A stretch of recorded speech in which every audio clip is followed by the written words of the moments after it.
So you're stacking silver, huh?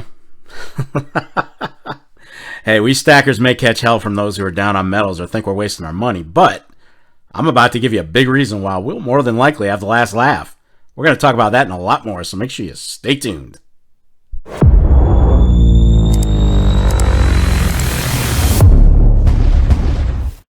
YouTube, what's shaking? Welcome to another episode of the Silver and Gold Stack Attack. Hope you guys are doing well, and I'd like to thank you for being here to check out the latest video. And of course, for all that amazing support. You guys are a part of the best damn community here on YouTube. And I can't thank you enough for helping this channel grow. It means a lot.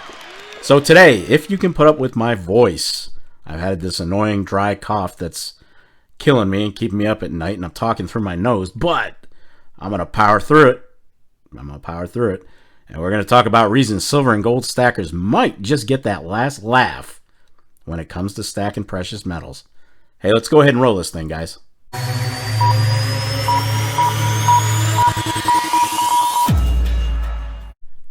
Now, we all know that silver is one of the most popular metals worldwide, and humans have been mining it for over 6,000 years.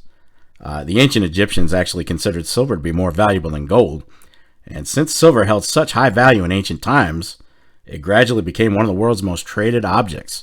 Now, basically, if you had silver centuries ago, you were considered wealthy. But if you've been stacking metals for either a long or a short time, then you've likely heard the scorn from others who love to tell you that you're wasting your money and your time. But I'm here to justify your stacking, brothers and sisters. Can I get a 4-9's fine?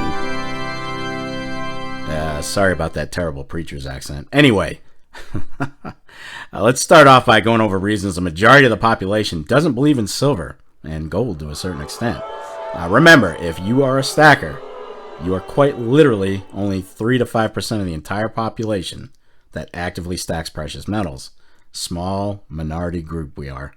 But the reasons they hate on silver mostly go a little like this. Number one, price volatility. They can't handle it. Up and down, long stretches of no gains, yada yada. Number two, it's highly faked. Yeah, we know that. There's a lot of fake silver out there, folks. Number three, storage fees. They don't want to pay for it. Number four, deflationary events can lower the value. No kidding. Number five, there's a potential for loss, theft, or damage. Number six, there is no true price per ounce. You can go by spot, but we all know how that goes. 7, value can vary based on fear. Well, so can stocks. So whoever came up with that one, whatever. Number 8, silver doesn't pay you dividends. Again, no kidding.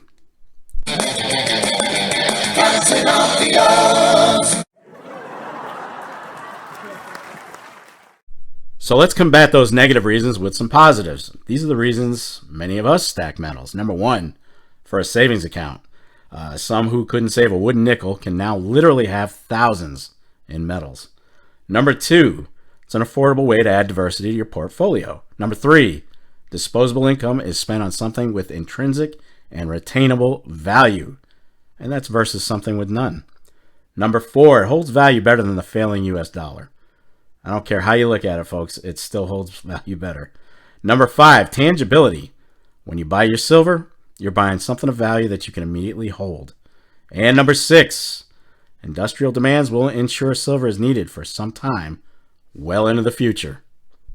So we could basically talk all day about the good and bad points of silver. We all know the strong points and the weaknesses. And one of the biggest weaknesses is the seemingly stagnant silver price, right? I mean, for the last decade, there just hasn't been enough movement on the upside to, convince anyone thinking about getting into metals to do so. But those are the folks who don't take the time to understand silver's realistic purpose. Now, I've said this in a lot of videos, folks, a lot of them, but it does bear repeating.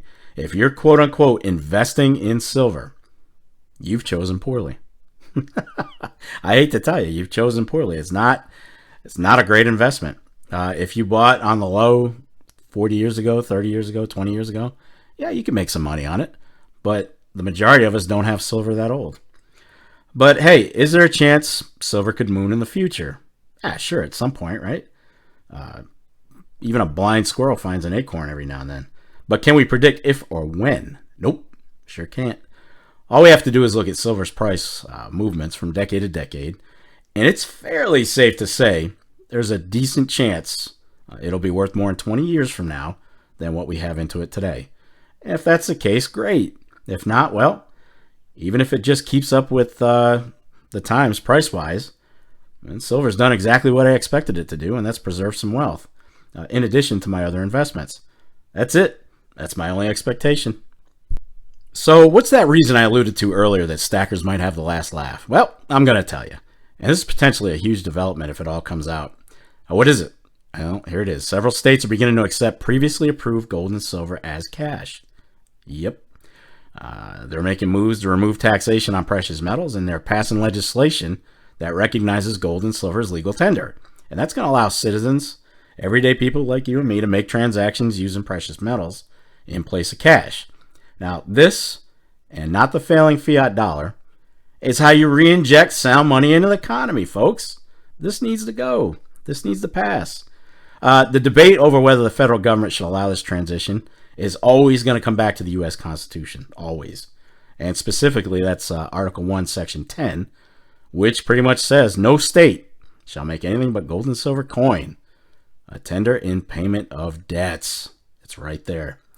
Now, over time, as residents of the affected states use both Federal Reserve notes and silver and gold coins, the fact that the coins hold their value better than the Federal Reserve dollars do could lead to a reverse Gresham's law effect, believe it or not.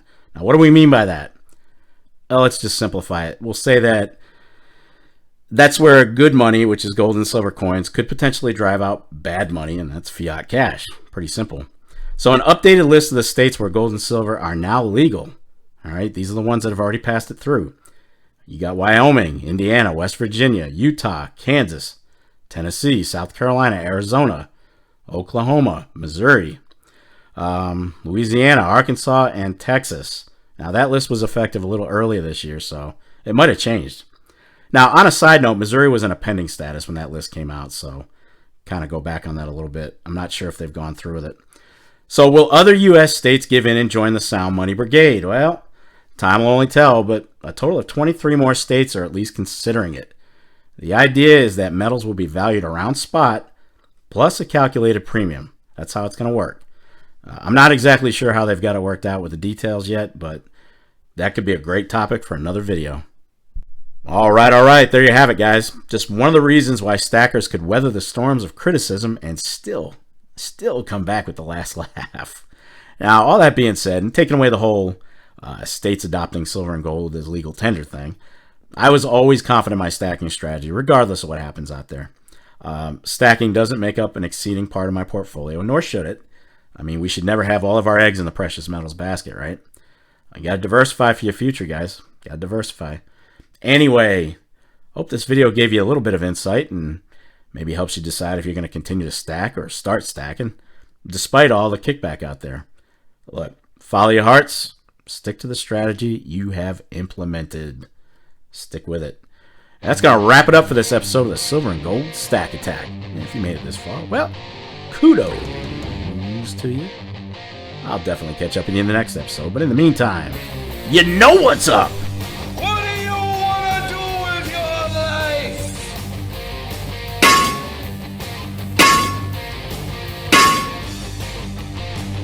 Damn right. Get stacked. Stay safe and be well, everyone. I am out.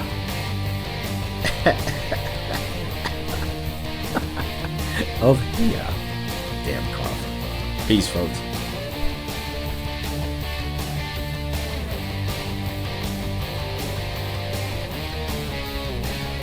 You still here? It's over. Go home.